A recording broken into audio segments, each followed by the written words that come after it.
Deus nos deu vida juntamente com Cristo, que nos ressuscitou juntamente com Ele e nos fez assentar em lugares celestiais em Cristo Jesus. Onde está, ó morte, a sua vitória? Onde está, ó morte, o teu aguilhão? Porque o aguilhão da morte é o pecado e a força do pecado é a lei, mas graças a Deus que nos dá a vitória por intermédio de nosso Senhor Jesus Cristo. Por isso que Jesus diz: todo aquele que crê em mim não morrerá eternamente. Saiba, em nós sempre prevalecerá a vida.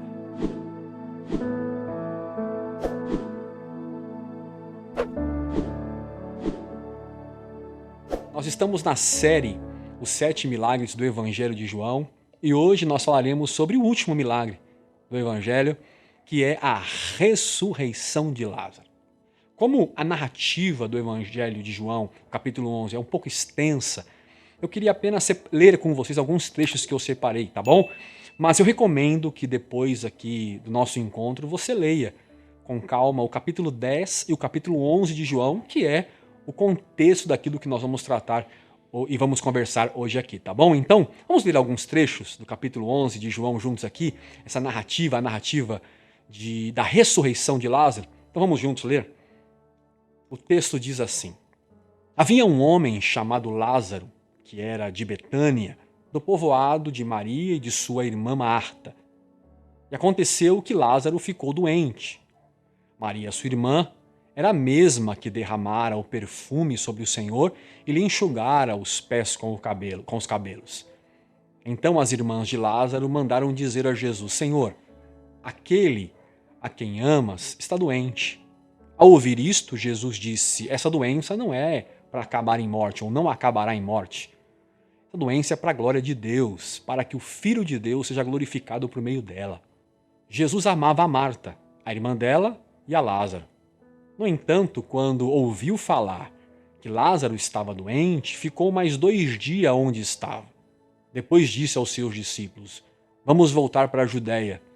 E estes disseram: Mestre, há pouco os judeus tentaram apedrejar-te e assim mesmo você vai voltar para lá?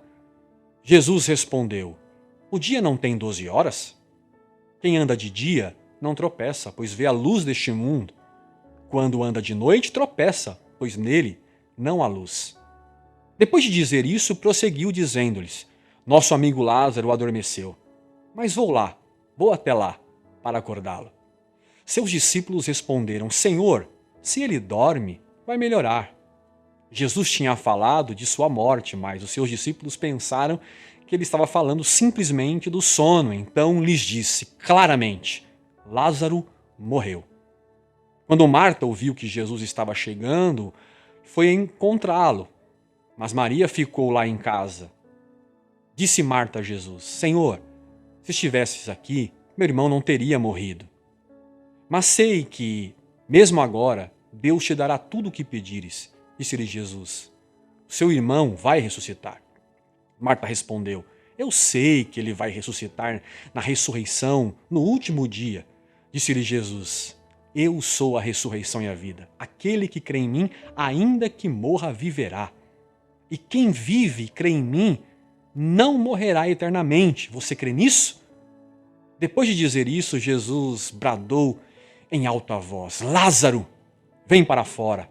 O morto saiu com as mãos e os pés envolvidos em faixas de linho e o rosto envolto num pano. Disse-lhe Jesus: tirem as faixas dele e deixem-no ir. Gente, nós acabamos de ler a narrativa da ressurreição do amigo de Jesus, a ressurreição de Lázaro. Mas antes de entrar na narrativa em si, é importante nós citarmos um detalhe que João traz no capítulo 10 do seu livro. João vai dizer que Jesus, no capítulo 10, estava no templo nos dias da festa da dedicação. Esta festa também é conhecida como a festa das luzes, chamada pelos judeus até hoje de Hanukkah. Essa festa dura um período de 8 dias, vocês vão entender para frente o porquê. Essa festa, inclusive, ela aconteceu agora, em 2021, no final do mês de novembro e início do mês de dezembro. Então, gente, é muito importante observarmos esse detalhe para entendermos a construção do pensamento de João ao descrever a morte e a ressurreição de Lázaro. Então, por isso que nós vamos tratar hoje um pouquinho dessa história, para que você entenda a profundidade do que isso tem, esse simples detalhe no capítulo 10 que escreveu o São João. A festa do Hanukkah, a festa das luzes, também traduzida aqui no texto como a festa da dedicação, essa festa ela tem muito a ver com uma guerra que foi uma das piores guerras da história de todo Israel. Estava sob o domínio de Israel os gregos na liderança de Antíoco IV. Já não bastasse dominar Israel, este imperador aqui ele trava uma guerra com o povo de Israel. Uma guerra contra a cultura e contra a fé de Israel. E para fazer os judeus aderirem à fé e o costume grego, o imperador decreta leis e leis severas contra a fé deles. Ele põe os judeus na parede. Como, por exemplo, ele proíbe os judeus de estudar a Torá, a lei mais importante de Israel, e manda queimar todas as cópias que fossem encontradas em Israel. Ele proíbe até o descanso deles no sábado, para vocês terem uma ideia. Eles invadiram o templo, que para o judeu é sagrado, e levantaram altares de deuses pagãos. Sacrificou no templo um porco que era impuro e imundo para os judeus. Tudo o que ele queria fazer era implantar a força, a fé e a civilização grega sobre Israel e sobre os judeus que lá viviam. Para vocês terem uma ideia, segundo a história, o exército paravam os judeus nas rodovias e os forçavam a ingerir carne de porco, que era proibido, que é considerado um animal impuro e eles não comem, mas faziam-o comer para eles profanarem, e quem não comia era executado imediatamente. Era assim o nível da perseguição deste imperador grego. Então eles profanam o templo, eles levantam altares, eles forçam os judeus, tudo isso, esta força, era para implantar de uma vez por todas na mente dos judeus que eles deveriam obedecer às leis gregas. E por conta desta fúria e por conta dessas leis, a história diz que milhares de judeus morreram por desobedecerem à ordem do imperador. Tudo isso, gente, como eu já disse, foi para forçar. Foi para colocar os judeus contra a parede, para eles aceitarem o costume e os valores gregos. E é nessa forçação de barra que uma família de sacerdotes liderada por Matatias Macabeus, você deve conhecer a história, se não conhece, que legal que você está aprendendo conosco hoje aqui. Esta família de sacerdote, chamado pelos estudiosos da história como os Macabeus, a Guerra dos Macabeus, eles resolveram lutar contra os gregos. Eles não aceitavam mais essa tirania sobre eles e o impedimento deles terem uma vida com o Deus de Israel. Só que era uma luta desigual, porque imagine vocês, um exército grego de centenas e milhares de soldados contra uma família despreparada de sacerdotes que não tinham nenhuma experiência bélica, com apenas alguns amigos que eles conseguiram para lutar contra os gregos. Mas resumindo a história, de forma milagrosa, depois de alguns anos de guerra, de batalha, de muitas mortes, eles venceram a guerra. Os Macabeus venceram a guerra. E esta batalha ficou conhecida como a Guerra dos Macabeus. Aí, vencendo a batalha, eles retomam o templo que foi profanado e submete o templo a uma purificação, a um processo de purificação. Então eles tiram de lá todos os deuses pagãos, eles restabelecem a liturgia no templo, inclusive agora eles vão reacender a menorá. Para quem não sabe o que significa a menorá é um candelabro. Sabe aquele objeto de 7 pontas que a gente põe velas para acender? Então, aquilo é uma menorá. E aquilo era colocado no templo para manter a luz. E tinha um significado muito importante que eu não quero entrar no mérito hoje. Este menorá, que vai ser aceso no templo, ao invés de o uso de vela, como nós estamos acostumados a ver, ela mantida acesa, o combustível era o azeite. Então a lamparina ficava acesa pelo combustível azeite. E o azeite, para que a menorá fosse acesa, precisava ser puro, separado por um sacerdote. Então eles começam a procurar no templo o azeite para acender a menorá. E o que eles encontram? Eles encontram apenas um frasco pequeno, lacrado por um sacerdote. E ao encontrar, eles dizem assim, poxa, esse pote aqui só dá para acender um dia o candelabro. Não vai dar por muito tempo. É muito pouco. E para celebrar a purificação do templo e manter o templo aberto, eles precisavam de manter o candelabro aceso. Eles precisavam manter a chama acesa, o que não ia dar, não ia ser possível, porque ia apagar de um dia para o outro. Mas assim que eles acendem e eles vão para casa e voltam no outro dia, a história diz que chegando no templo, o candelabro permanecia aceso. Sim, milagrosamente o azeite que era para durar um dia, duram-se 8 dias. Exatamente o período necessário, o período que eles precisavam para conseguir mais azeite para o templo. Olha que milagre extraordinário, segundo a história dos Macabeus. Foi por isso que esse milagre ficou conhecido como o milagre do azeite.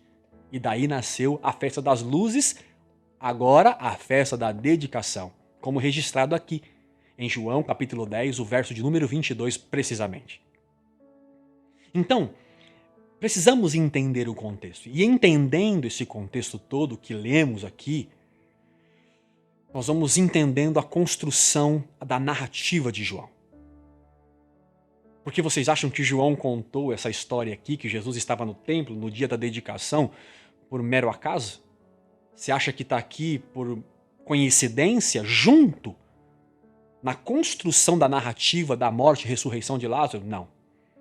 Ele faz questão de dizer que Jesus estava no templo no dia da festa da dedicação, o Hanukkah, como nós já falamos na introdução da festa do Hanukkah aqui já.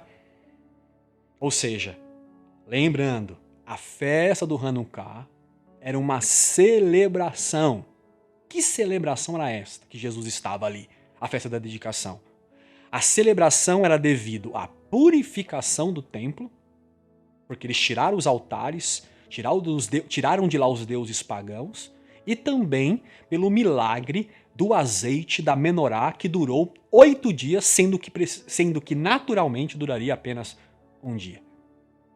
Então, perceberam o contexto? Vocês estão entendendo a construção da narrativa de João? Ainda não? Então preste atenção nisso aqui.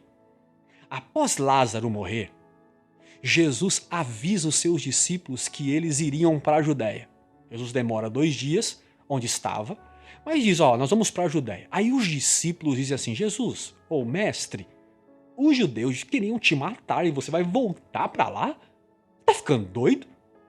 Aí vem a resposta de Jesus, e a resposta de Jesus arremete para a festa da dedicação, a festa do Hanukkah. Olha o que Jesus diz. Porque lembram lá, a festa do Hanukkah é o quê? Comemorar o milagre do azeite que permaneceu 8 dias iluminando o templo. Aí Jesus diz assim em João 11, 9 e 10. Que se alguém andar de dia, não tropeça porque vê a luz deste mundo. Mas se andar de noite, tropeça porque não há luz. Percebem agora o porquê João, antes de falar da ressurreição, da morte e ressurreição de Lázaro, ele faz questão de dizer que Jesus estava no templo na festa da dedicação, na festa das luzes. João não está aqui menosprezando a festa judaica. Claro que não. Eles podem celebrar. Pelo contrário. O que João está fazendo, ele está construindo uma narrativa para dizer que Jesus, ele é o cumprimento do Hanukkah, a festa da luz. Ele está revelando que a verdadeira luz, que não se apaga, não é o da menorá, ou do azeite que ficou aceso por 8 dias. Não, a verdadeira luz que João quer revelar é Cristo. Esta luz é eterna e nunca se apaga. Lázaro está morto, ou seja, sem luz, e ele vai lá para acender a luz novamente. Veja que extraordinário isto. João está informando que a vitória dos macabeus apontava para a vitória de Jesus. Por isso que logo que Jesus disse que as pessoas tropeçam à noite porque não há luz, aí Jesus conclui no texto, assim depois você lê. Nosso amigo Lázaro morreu e eu vou lá despertá-lo.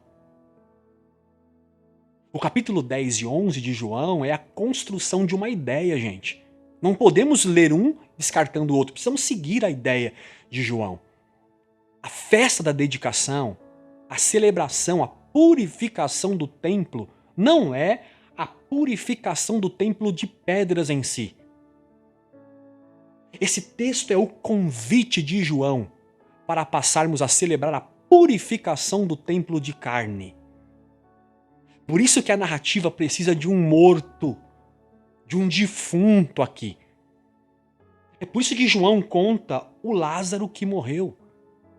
Um corpo morto, na cultura judaica, é sinônimo de impureza.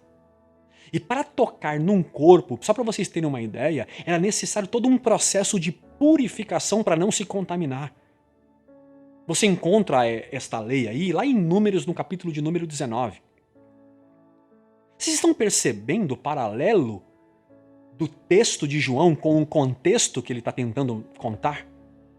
Jesus está querendo mostrar para eles, e João, através dessa narrativa, de que a purificação do corpo não está na tradição.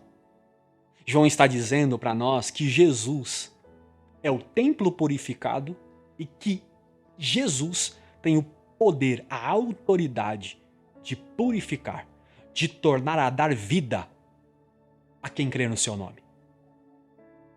Enquanto o Hanukkah é uma festa da dedicação que celebra a purificação do templo de pedras, Jesus ressuscita um morto impuro para revelar que a purificação está em seu nome, não em templos de pedras, mas no seu corpo, na sua igreja. É bom a gente lembrar, pessoal, que João, no capítulo 20, verso 31, diz que os milagres que ele escolheu para contar é para revelar Jesus como Filho de Deus, para que, crendo no seu nome, tenham vida em seu nome. Extraordinário é as Escrituras Sagradas. O texto aqui, a ressurreição de Lázaro, são sinais. São apontamentos para uma verdade muito superior. O sinal ou o milagre de João capítulo 11, não fala de Marta, de Maria ou de Lázaro em si.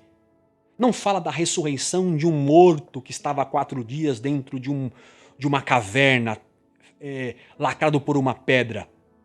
A ressurreição de Lázaro aponta para Cristo, que venceu a guerra contra o pecado e purificou o homem que crê em seu nome. E purificou, não foi por 8 dias, foi para sempre. Aleluias! Mas há mais 2 fatos importantes nessa narrativa que eu queria compartilhar com você para a gente terminar. Aliás, há muitos detalhes importantes nesse texto. Mas vamos destacar apenas 2 hoje, devido ao tempo que nós temos aqui. O primeiro que eu queria destacar aqui é que diante do túmulo, Jesus gritou: Lázaro, vem para fora. E o Lázaro que estava morto, o texto diz que ele saiu. E a pergunta então é: por que Jesus não entrou no túmulo? Por que não disse bem baixinho em oração: Lázaro, vem para fora? Ou vem para cá? Por quê? Por que ele gritou: Lázaro, vem para fora? Por que ele em alta voz clama: Porque a resposta está num simples detalhe. Porque o grito dele não era só para Lázaro. O grito era para todos ouvirem. Já tinham pensado nisso? Porque a resposta está no próprio texto de João, na própria construção da narrativa de João. Olha o que diz João capítulo 10, os versos 2 e 3. Jesus diz que o verdadeiro pastor entra pela porta. As ovelhas ouvem a sua voz e ele chama pelo seu nome as ovelhas e a conduz. Olha esse detalhe, para fora. As ovelhas ouvem a sua voz e ele as conduz para fora. Olha o paralelo. Lázaro, vem para fora. Isso não está aqui por acaso. Não está. João sabe o que está escrevendo. Por isso que gritar para Lázaro sair e ele obedece é revelar o pastoreio do sumo pastor, de Jesus de Nazaré. Ele grita na porta do túmulo, não é só para Lázaro ouvir. Ele grita para que todos aqueles que creem em seu nome ouçam a sua voz e saiam para fora. Isso é extraordinário no texto. Esse grito não é somente para alguns. Esse grito não era somente para os que estavam ali, os telespectadores daquele evento. Esse grito é para a humanidade. E esse traz a ideia do segundo ponto que eu queria abordar com vocês. É que a ressurreição não é um grito para após a morte. A ressurreição é um grito para hoje. É um grito para agora. É um grito para os mortos e é um grito para os vivos. Quando Jesus chega na aldeia, tanto Marta quanto Maria vão até ele e dizem a mesma coisa. Parece até que elas combinaram. Elas disseram assim para Jesus: Senhor, se o Senhor estivesse aqui, o meu irmão não teria morrido. Aí Jesus responde para Marta: seu irmão vai ressuscitar. Aí Marta retruca, dizendo para ele assim: Jesus, eu sei que o meu irmão vai ressuscitar no último dia. Aí Jesus dá a mais importantes das respostas de toda a Bíblia. Jesus diz para Marta assim: Marta, eu sou a ressurreição e a vida. Quem crê em mim, ainda que esteja morto, viverá. A teologia de Marta não estava errada. O erro está no tempo dela. Ela colocou a ressurreição para o último dia. E Jesus revela que a ressurreição não está no último dia, que a ressurreição está nele.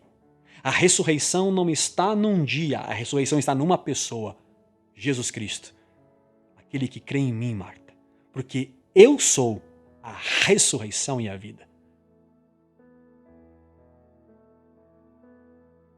Esta revelação muda o nosso conceito de como ver, como entender o Evangelho de João. Não. A ressurreição não está no último dia, como Marta pensava. A ressurreição está aqui, está agora. É Jesus dizendo: Marta, a ressurreição sou eu, estou aqui. Como assim, Elter? Não estou entendendo. Deixa eu te explicar. A consumação da ressurreição é no último dia. Mas a ressurreição não. A ressurreição é para agora. É para todos que ouvem a voz do pastor lá na porta e vai ao encontro dele. Porque pensa, gente, se Cristo é a ressurreição, quem crer nele já está ressurreto. Foi o que Paulo disse aos Efésios no capítulo 2, versos 5 e 6, vocês lembram? Que Deus nos deu vida juntamente com Cristo, que nos ressuscitou juntamente com Ele. E nos fez o quê? Assentar em lugares celestiais em Cristo Jesus. Então quem ouve, quem dá crédito à voz do pastor, do sumo pastor, recebe dele nele a ressurreição dos mortos já agora. Isto é, pela fé em Cristo, ele fez. E nós estamos ressuscitados pela fé nele e com ele para sempre. Jesus disse no verso 26 do capítulo 11, todo o que vive, não o que morreu, todo o que vive e crê em mim, não morrerá eternamente. Aí ele pergunta para Marta, que estava viva ali diante dele, e não para o morto Lázaro. Crê tu isto, Marta? João descreve a morte e a ressurreição de Lázaro para revelar que Jesus é o que purifica o impuro, o morto. E é ele que, com a luz da purificação da sua graça, volta a dar vida. João está revelando para nós que o Hanukkah, a festa da dedicação, tão celebrada pelos judeus, da purificação do templo e da luz que não se apagava. Ele está dizendo que o Hanukkah está sinalizando a vitória de Jesus sobre a morte, sobre a escuridão, mantendo assim a chama da vida acesa para sempre. Aleluias!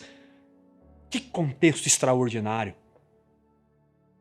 Eu poderia até ser ousado aqui e dizer que Paulo fez uma bela poesia para essa festa. Quando ele escreveu a carta aos Romanos no capítulo de número 9, capítulo 8, se não me falha a memória, os versos 31 ao 37, quando ele diz que o que diremos, pois, à vista dessas coisas?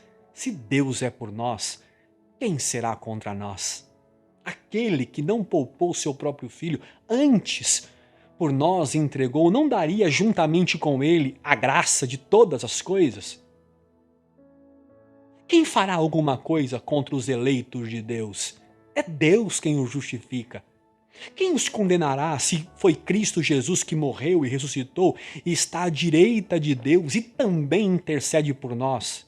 Quem nos separará do amor de Cristo? Será a tribulação, a angústia, a perseguição, ou a fome, ou a nudez, ou o perigo, ou a espada? Como está escrito, disse Paulo, por amor a ti, enfrentamos a morte todos os dias, somos considerados como ovelhas levadas ao matadouro. Talvez eu até acrescentaria o trecho da primeira carta de Paulo aos Coríntios, no capítulo de número 15, os versos 55 a seguir, quando ele diz: onde está, ó morte, a sua vitória? Onde está, ó morte, o teu aguilhão? Porque o aguilhão da morte é o pecado e a força do pecado é a lei, mas graças a Deus que nos dá a vitória por intermédio de nosso Senhor Jesus Cristo. Não foram os macabeus que venceram a guerra. Sim, venceram a guerra, a história diz, mas ela apontava para a maior de todas as vitórias, a vitória de Cristo sobre o pecado e sobre a morte. Por isso que ele diz: Lázaro, vem para fora. Eu convido você, depois de tudo isso, a partir de hoje, celebrar a vida. Celebrar Cristo. Meus amigos e minhas amigas, saiba, mesmo que a morte tente te levar, mesmo que ela ainda consiga, ainda que morramos, em nós sempre prevalecerá a vida, porque onde está a morte, a sua vitória. Por isso que Jesus disse: todo aquele que crê em mim não morrerá eternamente. Como disse aqui João, no livro do Apocalipse agora, João disse: quem tem ouvidos para ouvir, ouça o que o Espírito diz às igrejas. Hanukkah, dia da dedicação, a celebração da purificação do templo e do milagre da luz da menorá que não se apagou. João traz a ressurreição de Lázaro para dizer que ele, Cristo, foi que venceu a morte. Trouxe o imundo morto para a vida e o purificou, dando ele vida. E dizendo para Marta: essa vida, Marta, que eu vou oferecer é eterna. E concluindo, eterna, duradoura, não é o óleo da menorá. eterno e duradouro, como nós já dissemos aqui, é a vida e a promessa que ele nos fez. Por isso, aquele que crê em mim, ainda que esteja morto, viverá.